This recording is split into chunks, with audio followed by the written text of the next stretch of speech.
Good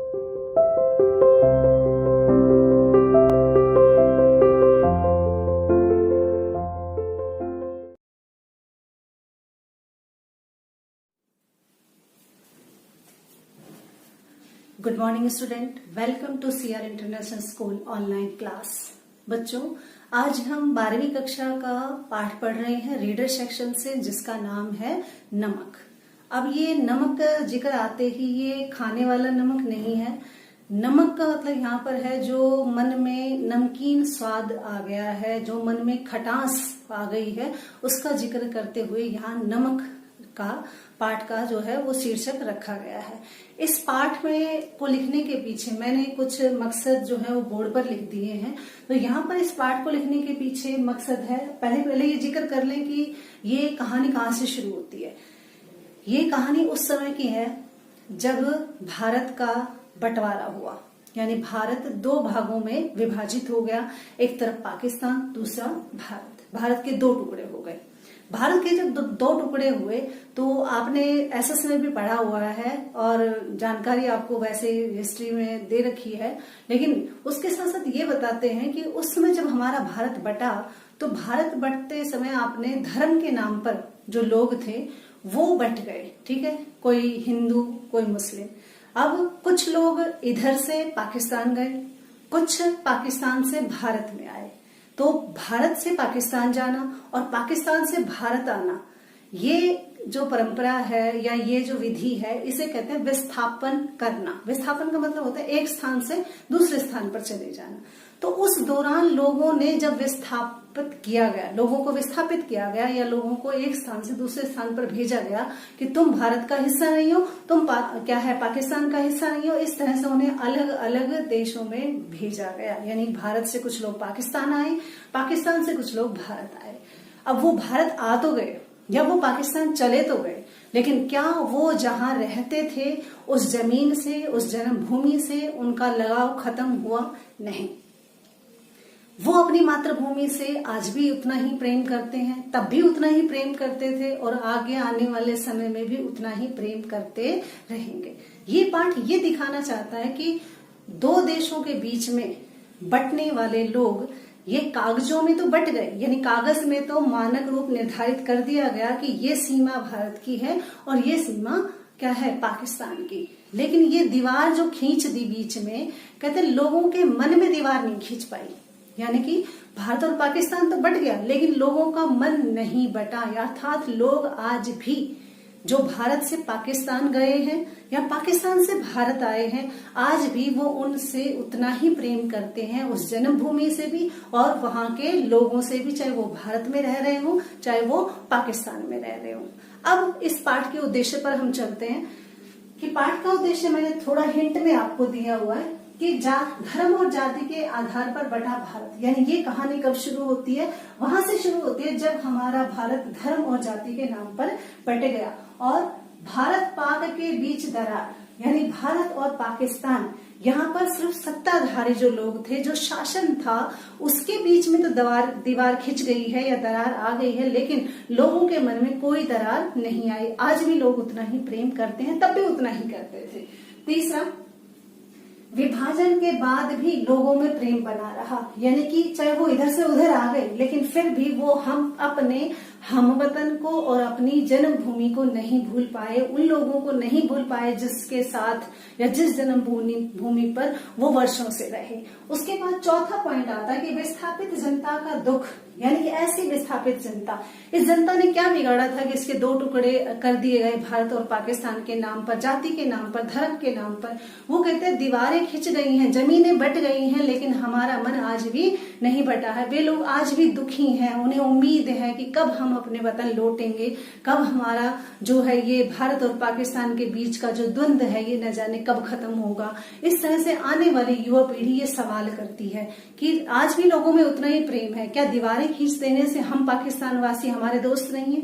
ठीक है, क्या पाकिस्तान में आपके फ्रेंड नहीं है? ठीक है, या कभी आप पाकिस्तान के किसी इलाके में जाते नहीं है या पाकिस्तानी भारत वाले इलाके में आते नहीं है? सिर्फ ये आपका आतंक जो फैला रखा है, इसकी वजह से दोनों देशों के बीच में नफरत नफरत पैदा हो गई है। कुछ सत्ताधारी लोग फैला देते हैं धर्म के नाम पर, जाति के नाम पर कोई मुद्दा उठा देते हैं कि नहीं पाकिस्तान ऐसा है, भारत ऐसा है, लेकिन लोगों ने तो कहीं नहीं किया। जनता तो उनके बीच में तो खटास नहीं है, जनता के बीच में तो वो नमक ना घोले, लेकिन वो जनता के बीच में भी नमकीन स्वाद घोलते हैं, जिसके कारण जनता का रुख बदल जाता है, सोच बदल जाती है। लेकिन जनता नहीं बदली है, दीवारें खिंच रही हैं, दरारें बन गई हैं, जमीन बट गई है, लेकिन लोगों का मन आज भी नहीं बटा। आगे वो कहता है कि कागज पर लकीरें खींच देने से लेकिन मन में नहीं खींची, यानी कि सत्ताधारी लोगों ने अपने फायदे के लिए भारत के 2 टुकड़े जरूर कर दिए, लेकिन वो मन के टुकड़े नहीं कर पाए, यानी जनता के टुकड़े नहीं हो पाए। उदाहरण उसने दिया है, एक सफिया का दिया हुआ है, एक सिख बीबी का है, और तीसरा कस्टम अधिकारी का है। यानी यहाँ पर वो ये बताना चाहता है उदाहरण के माध्यम से, सफिया जो है एक विवाहित लड़की है और उसका जो ससुराल मायका है वो लाहौर में है। ठीक है, मतलब सफिया भारत की है लेकिन लाहौर में उसका मायका है, ससुराल है उसकी भारत में और मायका उसका लाहौर में। सिख बीबी जो है उसमें लाहौर में उसका क्या है, मतलब वो भारत में आई है लाहौर से बदलकर, यानी पहले वहां रहती थी, अब वो क्या है भारत में आ गई है। अब इन दोनों के बीच में यानी कि वो अब सफिया जो है वो कहाँ जा रही है, अपने मायके जा रही है। ठीक है, यानी अपने घर वालों से मिलने जा रही है। तो सिख बीबी को एक दिन वो मिली और उसने कहा कि आप जब वहां जाएं, सिख बीबी ने कहा सफिया से कहा कि आप जब वहां जाएं तो मेरे लिए थोड़ा सा नमक ले आना, क्योंकि वहां का नमक बड़ा अच्छा होता है। ठीक है, नमक थोड़ा चुटकी भर नमक ले आना थोड़ा सा। तो जब वो नमक लेकर आती है तो वो इस दुविधा में है, क्योंकि पाकिस्तान से भारत में उस समय नमक लाना गैर कानूनी माना जाता था। अब सफिया नमक कैसे लाए? अब एक तरफ तो उसका देश प्रेम लौट रहा है कि मेरे देश की है, अर्थात ये भी लाहौर की है, मैं भी लाहौर की हूँ, और ये मेरे मायके से, वहां मैं उनके परिवार वालों से या अपने परिवार वालों से ये कहूं कि हमारे हम वतन की एक औरत ने थोड़ा सा नमक मंगवाया है, तो क्या वो मना करेंगे? नहीं करेंगे, वो उसे नमक लाकर जरूर देंगे। ठीक है, लेकिन जो सफिया है उसका भाई भी वहां पर पुलिस ऑफिसर है और वो उसके नियम कानून नहीं तोड़ेगा, पाकिस्तान के नियम कानून के हिसाब से चलेगा। वो मना करता है सफिया से कि मैं नमक ले जाने नहीं दूंगा, लेकिन जो सफिया है उसको सिख बीबी के लिए नमक ले जाना है। इसका रीजन एक तो ये है कि वो उसके वतन की है, अर्थात वो भी लाहौर की है। दूसरा कारण ये भी बताती है वो कि वो बिल्कुल देखने में हूबहू उसकी माँ की तरह लगती है। सफिया की माँ फिलहाल है नहीं, लेकिन सिख बीबी को जब वो देखती है तो उसे लगता है जैसे मेरी माँ ही सामने बैठी है। उसी तरह से रहन सहन, उसी तरह से ओढ़ना, ठीक है, वैसी तरह से प्यार से बातें करना, तो उसमें उसको अपनी माँ का रूप दिखाई देता है। इसलिए वो जिद करती है अपने भाई से कि मैं जो है वो नमक लेकर मैं जरूर जाऊंगी। जब वो नमक लेकर निकलती है, किसी तरह से वो उपाय सोचती है कैसे लेके छुपा के लेके जाऊं, कैसे, आप पाठ पढ़ेंगे जब आपको पता चलेगा कैसे नमक लेकर आई वो। तो कहते वो जब नमक लेकर आ रही होती है तो आपने देखा होगा कि कस्टम पर यानी बॉर्डर पर अधिकारी होते हैं और वो जांच करते हैं सामान की। अब सफिया को इस बात का डर है कि कहीं अगर मैं चेकिंग में नमक पकड़ा गया तो, अगर पकड़ा गया तो मैं क्या जवाब दूंगी, और मुझे लेकर जरूर जाना है। ठीक है, तो क्या कस्टम अधिकारी मुझे ले जाने देगा? अब कस्टम अधिकारी क्या फर्ज निभाता है वहां पर और कैसे ये कहानी आगे बढ़ती है, इसके लिए हम पाठ पढ़ेंगे। ठीक है, अब लास्ट जो है ये दोनों पॉइंट नंबर 6 और नंबर 7। अब नंबर 6 और 7 जो पॉइंट है ये हमारे अंदर सवाल पैदा करते हैं, आज की वर्तमान पीढ़ी में सवाल पैदा करते हैं। क्या ये लकीरें मिट जाएंगी? क्या भारत और पाकिस्तान फिर से एक हो जाएगा? क्या इन दोनों के बीच में जो दरार है वो किसी तरह से कम हो सकती है ताकि आम जनता सुखी रह सके, ताकि ये खून की नदियां जो रोज बहती हैं ये बंद हो सके, ताकि धर्म और जाति के नाम पर दंगे खत्म हो जाएं? ठीक है, सभी प्यार और देश क्या है उससे रहेंगे तो शायद देश ज्यादा उन्नति कर पाए। इस तरह की बातें आज की युवा पीढ़ी सोचती है कि जो सालों से हमारी दुश्मनी चली आ रही है ये कब खत्म होगी। दो देशों के बीच में ये बंदूकें जो तन रही हैं एक दूसरे की तरफ, ये कब खत्म हो जाएंगी, कब हटेंगी ये? क्या हम बिना बंदूकों के एक दूसरे देश में नहीं जा सकते? क्या बिना चेकिंग के हम एक दूसरे देश में नहीं जा सकते, जबकि ये भारत का ही हिस्सा है? फिर अगला सवाल जो युवा पीढ़ी में उठता है, यानी हमारे जैसी युवा पीढ़ी में जब ये उठता है, क्या सब धीरे धीरे ठीक हो जाएगा? क्या आपको लगता है कि आने वाला समय अच्छा रहेगा? क्या आने वाले दिनों में हालात बिगड़ेंगे या फिर ये बिल्कुल ठीक हो जाएगा, पहले जैसा हो जाएगा? क्या ऐसी कल्पना हम कर सकते हैं?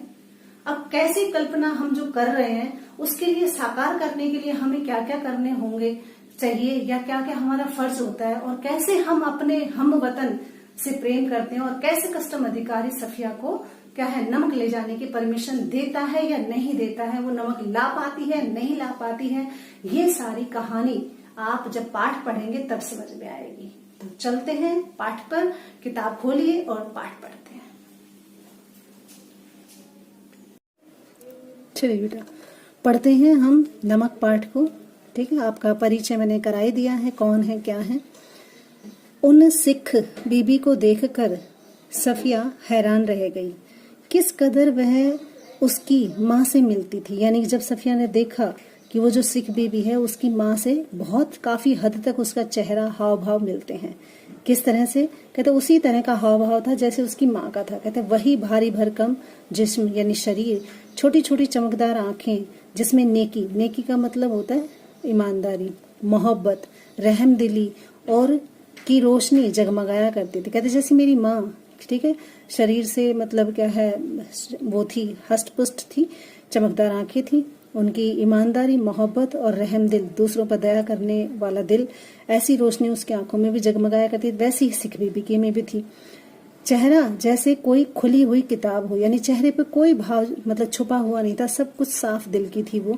वैसा ही सफेद बारीक मलमल का दुपट्टा जैसा अम्मा मुहर्रम में ओढ़ा करती थी। अब यहाँ पर मुहर्रम आपने 10वीं में पढ़ा होगा, मुहर्रम एक त्योहार होता है मुसलमानों का, और ये भी मुसलमान है, तो कहते हैं मलमल का दुपट्टा माँ ओढ़ा करती थी मुहर्रम में, ऐसा ही उस सिख बीबी ने भी ओढ़ रखा था।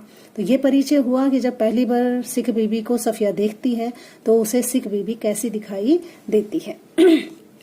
चलते हैं दूसरे पहरे पर। जब सफिया ने कई बार उनकी तरफ मोहब्बत से देखा तो उन्होंने उसके बारे में घर की बहू से पूछा। यानी काफी देर तक वो सफिया उन्हें देखती रही। तो जिस घर में सफिया और बीबी किसी कीर्तन में गई हुई थी तो उसकी घर की बहू से पूछा कि कौन है। तो उन्होंने बताया कि ये मुसलमान हैं और कल ही सुबह ये लाहौर जा रही हैं अपने भाइयों से मिलने। यानी कि जो सफिया का जो मायका है वो लाहौर में है, वो अपने भाइयों से मिलने जाएगी जिन्हें उन्होंने कई साल से नहीं देखा है। यानी काफी समय के बाद वो लाहौर लौट रही हैं अपने भाइयों के पास। काफी साल से वो गई नहीं है। लाहौर का नाम सुनकर वे उठकर सफिया के पास आ गई। वे उठकर मतलब कौन?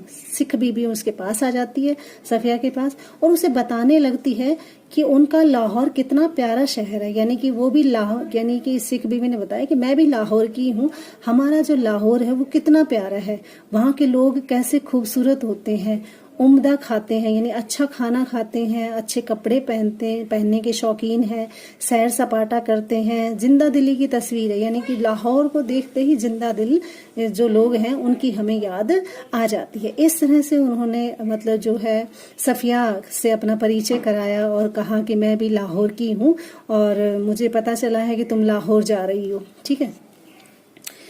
कीर्तन होता रहा, वे आहिस्ता आहिस्ता बातें करती रही। यानी कि सफिया और कौन?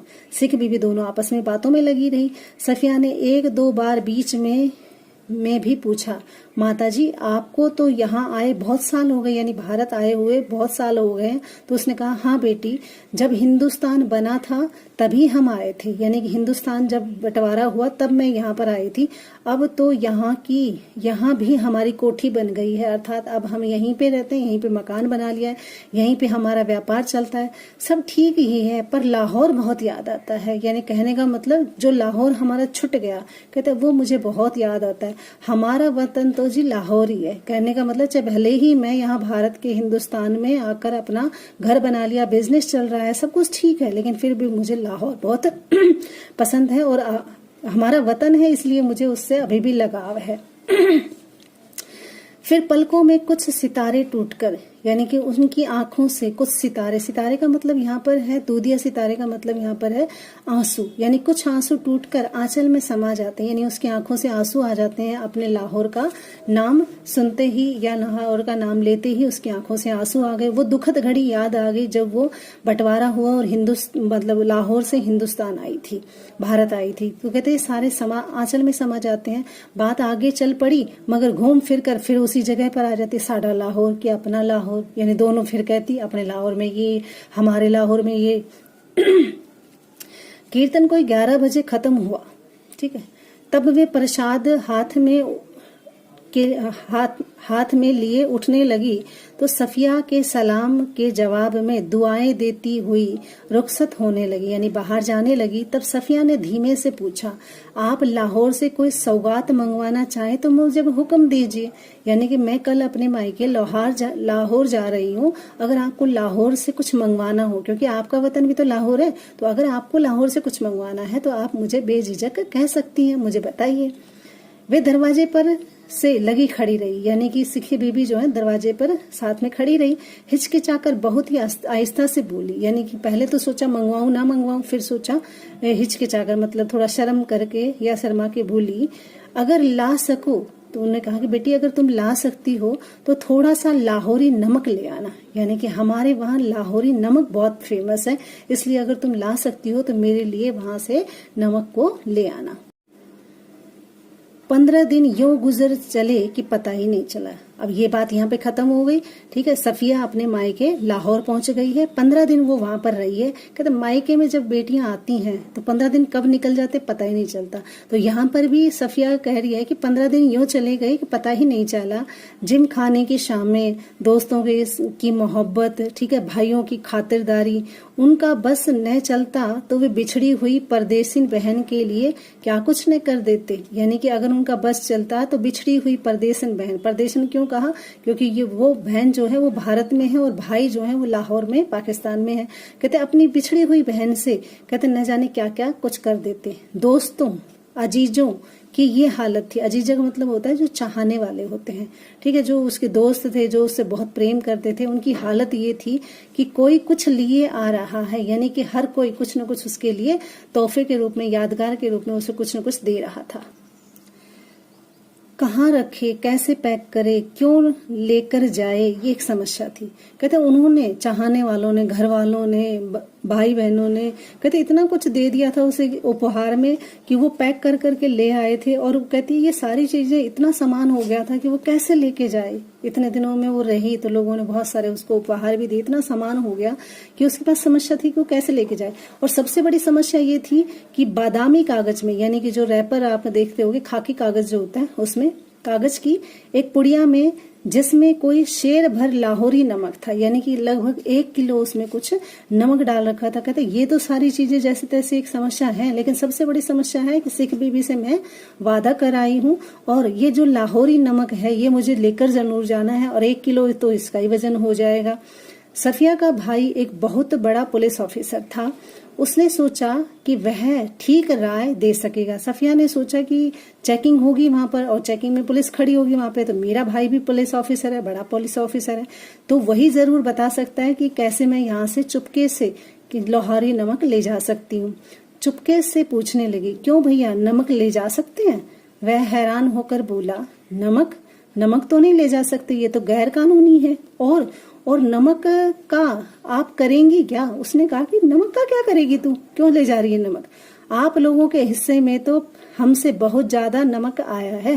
कहने का मतलब ये है कि वो कह रही है कि अगर आपको नमक ही ले जाना है तो नमक तो भारत में वैसे भी समुद्र का हिस्सा आया हुआ, तो नमक तो वहां पे बहुत मिलता है, यानी नमक कानून बना हुआ है, तो वहां पर तो नमक मिले ही मिलेगा, तो नमक का क्या करोगी? ऐसा कह के उसने अपने बहन से कहा। वह झुंझलाकर बोली, मैं हिस्से और बखरे की बात नहीं कर रही हूँ। उसने कहा कि मैं हिस्सा वैसा नहीं मांग रही हूँ, आया होगा कुछ आया होगा, मुझे तो लाहौर का नमक चाहिए, मेरी माँ ने ही यही मंगवाया है। तो उसने कहा कि वो मेरी माँ जैसी जो सिख बीवी है, उसने तो मेरे से क्या है लाहौर का नमक ही मंगवाया और मैं यही लेकर जाऊंगी। भाई की समझ में कुछ नहीं आया। माँ का क्यों जिक्र था? वे तो बंटवारे से पहले ही मर चुकी थी, यानी कि माँ का जिक्र क्यों आया? फिर उसने कुछ पूछा नहीं, ठीक है, और ऐसे ही बात को छोड़ दिया।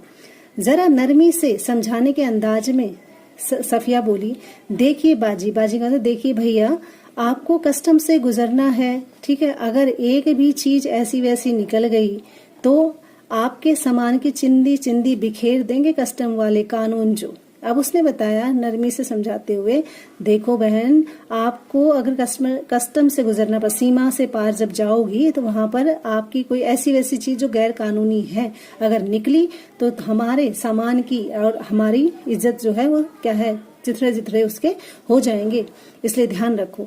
वह बिगड़कर बोली, निकल जाने का क्या मतलब है, यानी निकल जाने का मतलब कैसे निकल जाएंगे, जब आप मुझे राय दोगे तो गलत थोड़ी हो सकती है। कहते निकल जाने का क्या मतलब होता है, क्या मैं चोरी करके ले जाऊंगी? कहते मैं चोरी नहीं करके ले जाऊंगी, छिपा के ले जाऊंगी, मैं तो दिखा के और जता के ले जाऊंगी, यानी कि मैं दिखा के ले जाऊंगी मैं नमक ले जा रही हूँ, ठीक है, और हक से कहूंगी कि हाँ ले जा रही हूँ, ठीक है।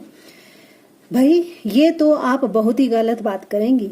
कानून, उसने कहा कि ये कानून है और कानून के खिलाफ अगर आप जाएंगे तो ये आप गलत कर रही हैं, ठीक है। अरे फिर वही कानून कानून कहे जाते हो, क्या हम सब कानून हुकूमत के ही होते हैं क्या? कहते कानून कानून कहे जा रहे हो, क्या सारे कानून सरकार के ही चलते हैं क्या? यानी सारी सरकार जो हुकूमत है, जो सरकार है, वही कानून बनाएगी, वही चलेंगे? कुछ मोहब्बत भी होती है, कुछ मुरावत भी होती है, कुछ आदमियत भी होती है, कुछ इंसानियत होती है कि नहीं होती? यानी कि प्रेम, मोहब्बत, इंसानियत, ये चीजें भी तो होती हैं, अधिकार ही नहीं होते, इंसानियत के नाते ही सही। आखिर कस्टम वाले भी तो इंसान ही होते हैं, कोई मशीन थोड़ी होते हैं। कहते वो भी इंसान ही है और मैं भी एक इंसान हूँ, क्या वो मेरी इंसानियत के नाते क्या मेरी मदद नहीं करेंगे? ऐसा कहकर सफिया ने अपने भाई को समझाया। आगे कहते हैं, हाँ वे मशीन तो नहीं होते, पर मैं आपको यकीन दिलाता हूँ कि वे शायर भी नहीं होते। कहने का मतलब तुम जो हो वो शायरी जो कह रही हो ना, कहते हैं ऐसे भी नहीं होते वो, बिल्कुल रहम दिल भी नहीं होते। मशीन तो पत्थर दिल तो नहीं है, लेकिन वो बिल्कुल इतने नरम दिल भी नहीं है। उनको तो अपनी ड्यूटी करनी होती है, कहते वो अपनी ड्यूटी के प्रति अलर्ट है और उनका कर्तव्य है और वो करेंगे। अरे बाबा, तब तो मैं कब से कह रही हूँ कि वह ड्यूटी ना करें। कहते मैं कब कह रही हूँ कि ड्यूटी ना करें? ये एक तोहफा है। तोहफा का मतलब मैं किसी ने मुझसे मंगवाया है और मुझे गिफ्ट देना है, वह भी चंद पैसों का। कहते थोड़े से पैसों की तो बात है, शौक से देख ले, क्या फर्क पड़ता है, देख ले आराम से। कोई सोना चांदी थोड़ी ले जा रही हूँ, कोई समगल चीज हुई चीज थोड़ी है, या ब्लैक मार्केट का माल थोड़ी ले जा रही है, एक नमक ही तो ले जा रही हूँ। उसके लिए भी वो इतना कुछ कहेंगे मुझे? अब आपसे बहस कौन करे? अब वो कहता है कि भाई कहता है कि बहन तुमसे बहस कौन करे, आप अदीब ठहरी, यानी वो साहित्यकार है, कुछ लिखती वगैरह होगी। कहते आप जैसे जो साहित्यकार है, पत्रकार है, कहते इनसे कौन जिद करे? ये सभी अदीबों का दिमाग थोड़ा सा जरूर घुमा हुआ होता है। कहते ये जितने भी साहित्यकार हैं या पत्रकार है ना, कहते इनका दिमाग थोड़ा सा घुमा हुआ होता है। आपने पढ़ा होगा 11वीं में हमने पढ़ा था मियां नसीरुद्दीन, ठीक है, तो उसमें भी वो अखबार वालों को क्या कहता है, सिर फिरा कहता है। कहते शायद आपका भी दिमाग है ना फिरा हुआ है। वैसे मैं आपको बता देता हूँ कि आप नहीं ले जा पाएंगी, यानी कि वो फिर भी हिदायत देता है कि आप नहीं ले जाए तो अच्छा है, इससे बदनामी मुफ्त में होगी हम सबकी। कहते तुम अपना तो नाम बर्बाद करोगी। मैं एक पुलिस ऑफिसर हूँ, कोई कहेगा कि उसकी बहन ऐसा कर रही है तो कहते मेरा नाम और बदनाम करोगे।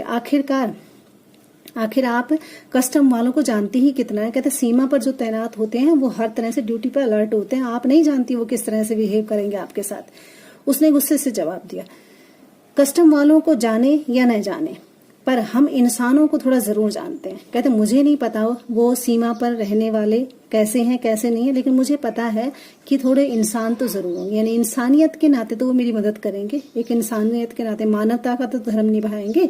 और रही दिमाग की बात, तो अगर सभी लोगों का दिमाग हम अबीदों की तरह घुमा हुआ होता तो दुनिया कुछ बेहतर ही होती। कहते हमारी तरह साहित्यकारों की तरह अगर सोचते तो दुनिया कुछ अलग हो सकती थी। समझे भैया? वो अपने भाई को समझाती है। और फिर मारे गुस्से के उसकी आंखों से आंसू बहने लगे, यानी भाई ने मदद की नहीं और ना वो कहना मान रही थी, ठीक है, और इस तरह से वो आंसू बहाने लगी। उसका भाई सिर हिलाकर चुप हो गया। उसके भाई भी बेचारा कुछ नहीं बोला, चुपचाप रह गया। अगले रोज 2 बजे दिन को उसे रवाना होना था। सुबह के लिए बहुत व्यस्त कार्यक्रम बन चुका था, इसलिए उसे सारी पैकिंग रात को ही करनी थी। कमरे का दरवाजा अंदर से बंद करके वह सामान बांधने लगी। इधर उधर फैली हुई चीजों को धीरे धीरे सिमटकर सूटकेस और बिस्तर बंद में पैक की गई। बिस्तर बंद का मतलब बिस्तर जो बंद करके लेके आते हैं, आपने देखा होगा फौजी भाई जो होते हैं बिस्तर को पैक करके लाते हैं। तो कहते आप सिर्फ 2 ही चीजें रह गई थी। एक तो वह छोटी सी टोकरी जिसमें उसके कीनू थे। कीनू का मतलब जो संतरा का जो दूसरा मिश्रण रूप होता है उसको कहा जाता है। तो कहते वो कीनू जो थे वो थे, मतलब संतरा और मौसमी का जो मिक्सचर होता है उसे कीनू कहा जाता है। कहते हैं एक तो वो छोटी सी टोकरी जिसमें उसके दोस्तों ने उसको कीनू दिए थे, एक दोस्तों का तोहफा संतरे और माल्टे को मिलाकर बनाया गया फल। माल्टे की तरह रंगीन और मीठा होता है, संतरे की तरह नाजुक। ये बताया गया है कि माल्टा कैसा होता है।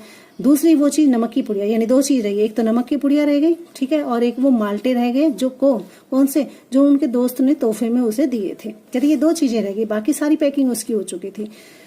अब तक सफिया का गुस्सा उतर चुका था, ठीक है। भावना के स्थान पर बुद्धि धीरे धीरे उस पर हावी होने लगा। अभी तक तो वो भावनात्मक रूप से सोच रही थी, ले जाऊं ना ले जाऊं, सिख बीबी को दूं या ना दूं, कैसे ले जाऊं। अभी तो वो मन भाव से ही सोच रही थी, लेकिन अब वो बुद्धि से सोचने लगी। कहते ऐसे तो काम नहीं चलेगा, अब तो मुझे दिमाग लगा के सोचना पड़ेगा। यानी अब दिमाग काम कर रहा था। नमक की पुड़िया ले तो जानी है, पर कैसे। अब वो सोचने लगी, अगर उसे हाथ में ले लूं तो कस्टम वालों के सामने सबसे पहले इसे रख दे। कहते ऐसा कर सकती हूँ कि हाथ में ले जाऊं और सबसे पहले कहूं देखो मैं ये नमक ले जा रही हूँ। लेकिन अगर कस्टम वालों ने न जाने दिया तो क्या होगा, तो मजबूरी है, छोड़ देंगे। कहते हो सकता है वो मुझे छोड़ भी दे, लेकिन फिर उस वायदे का क्या होगा जो हमने अपनी माँ से किया है। कहते अगर वो मुझे छोड़ देंगे या नमक मेरे से छीन लेंगे तो मेरा वादा पूरा नहीं होगा जो मैंने अपनी सिख बीबी जैसी जो माँ है उससे किया है। हम अपने को सैयद कहते हैं, कहते हम अपने को कहते हैं कि नहीं हम बहुत ही मतलब परंपरा को निभाते हैं या वादे को निभाने वाले हैं। फिर वायदा करके झुठलाने का क्या मायना, यानी कि अगर मैं वादा करके मुकर जाती हूँ तो फिर मैं वादा निभाने वाली नहीं बन पाऊंगी। जान देकर भी वादा तो पूरा करना होगा। कहते चाहे जान चली जाए लेकिन मगर मैं वादा पूरा करूं, लेकिन मगर करूं कैसे। अच्छा अगर इसे कीनुओं की टोकरी के सबसे नीचे रख लिया जाए तो, कहते कीनुओं की टोकरी में सबसे नीचे छुपा लो तो इतने कीनुओं के ढेर में भला कौन देखेगा इसे। और अगर देख भी लिया, नहीं जी फलों की टोकरी तो आते वक्त भी किसी ने नहीं देखी थी। कहते जब मैं आई थी यानी लाहौर जब मैं आई थी तब भी तो मैं फल लेकर आई थी टोकरी में, तब तो किसी कस्टम अधिकारी ने नहीं रोका। तो हो सकता है वो अब भी ना रोके, इसलिए मैं फलों की टोकरी में इसको सबसे नीचे रख लेती हूँ।